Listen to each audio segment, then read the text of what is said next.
Live from E3 2015, it's Alex and Kyle. Just kidding, we're actually back at our sketchy hotel. Oh, very sketchy hotel. Not that bad. Yeah, well, we were at E3 for like 8 hours today or something like that.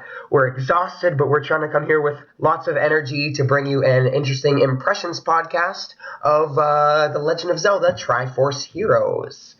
So, Kyle, what can you tell me about Triforce Heroes? Well, it's another multiplayer Zelda that's running on the same engine as A Link Between Worlds, but unlike the Four Swords, there seems to be a missing link somewhere here. That's right. There are 3 links instead of 4. 4 links appeared in the Legend of Zelda, the Four Swords Adventures on GameCube. There's another 4 Swords for Game Boy Advance. So players are used to playing as 4 links in multiplayer, but this time there are just 3 of them. Which makes sense, because in the title it's Triforce, and everyone knows a Triforce is a triangle, and there's 3 sides to a triangle. Yeah, so it kind of makes sense in that sense. And I actually think the demo did a good job of balancing all the puzzles for 3 players, but more on that in a little bit. So the main premise of the game is that your heroes are in a kingdom where fashion is very important. And I actually don't know too much about the story, but I heard that the princess, who is not Zelda, by the way, was having some kind of fashion crisis. I don't know if that's true. That's just what I read somewhere. Either way, I don't have a problem with the story because it's a spin-off, and I'm fine with those being a little bit stupid and ridiculous. You know, Hyrule Warriors was kind of, it was fun. The story was kind of dumb in its own rights, and I'm okay with that kind of thing. So in the demo, we had, I think, 4 different dungeons to choose from. Yep, and we went to the hardest one because I was the only one who picked it, and it randomed my choice. Yeah. So I kind of screwed everyone over. Yeah, so we had a choice between our levels. It randomly chose that one.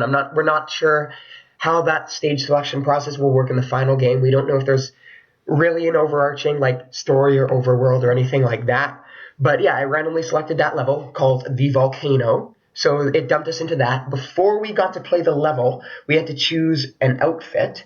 There were a couple different kinds of outfits. There was the hero tunic, the Kikiri tunic, Zelda's dress, spin attire, bomb attire, and other stuff. Yeah, so the different outfits give Link different abilities.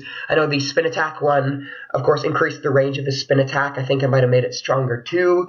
The bomb one gave you really giant bombs to throw at enemies. Essentially turning Link into Bomberman. Yeah, and I don't know what the Zelda one did. I just picked it because I thought it was hilarious to look at Link in a Zelda dress, kind of switch things up a little bit.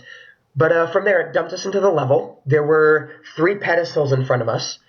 Each had a different item. There was the Gust Jar, the bow and arrow, and the boomerang. So we each got to choose one of those. And then we kind of had to go on our own, figuring out all these different puzzles. Not on our own, jolly cooperation on our own. No, that's true. We didn't have... The first thing that happened, I got shoved into the lava. That's true. There was a lot of lava in that level. It took us a while to figure out that we needed to use the Gust Jar to blow each other across the edge. Then the player with the boomerang threw it at the other player, and for some reason the boomerang carries Link around.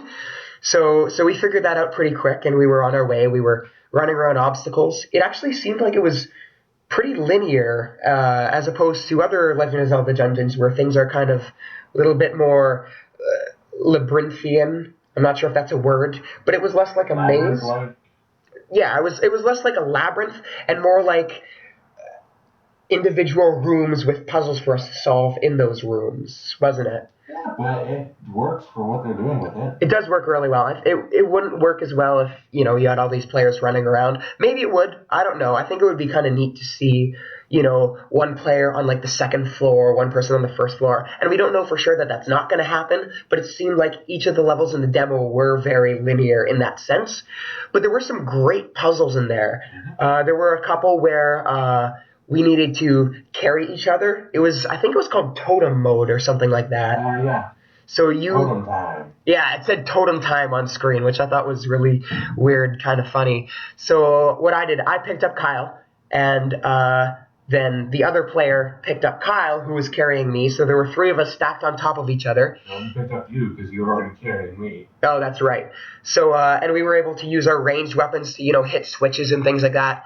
the end boss fight kind of worked in that way, where it was Moldorm. Moldorm's the little kind of centipede thing that chases you around the room, and you have to hit his tail. Except there was a really interesting twist on him, where his eyes would shine different colors, and he would chase after that color Link, and the other ones had to stack themselves on each other to kind of reach his tail, and his tail got higher and higher until finally you needed all three Links standing on top of each other to reach it. I thought that was really cool. Yeah. And the boss fights are going to be pretty interesting in that. I can't wait to see more of them. One of the mini bosses involved, picking up bombs that they threw and throwing them into his minecart. He was kind of moving around us in a circle, so we couldn't really get him with our swords. We had to toss those bombs back at him.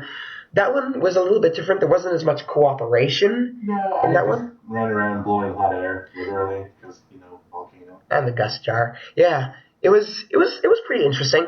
So we don't know too much about the final game. From this build, I can't really say I'm completely sold on it. There's still a lot of stuff I want to know about the game. Like we said before, how much content there's going to be, if there is that overarching story, if things are kind of interconnected, or if you just go into different levels. I read somewhere before that there is a battle mode of sorts, and there are so many unknowns at this point. But from what we played, it was a lot of fun. You'd agree, right? Oh yeah, definitely. I'm picking it up because why not? Yeah, it's very enjoyable. I can't wait to see more. If you want to know more about the game, we have tons of information over on Nintendo Fuse. The reason I don't know so much about it is because we've had very poor internet reception in our hotel, but I've seen bits and pieces of the news. I think we probably nailed most of it. But yeah, head over to nintendofuse.com for that. We're going to have some footage up on youtube.com/NintendoFuse. You can follow us on Twitter @NintendoFuse. You can follow me @NF_Alexander. That's RE, not ER, because I'm French and Canadian. You can follow Kyle on Twitter @Kyle_Tollefson.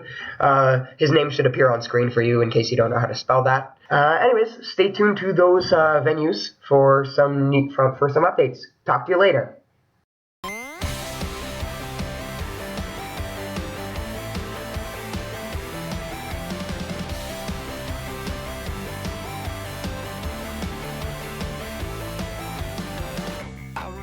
Trying to talk to you in high school.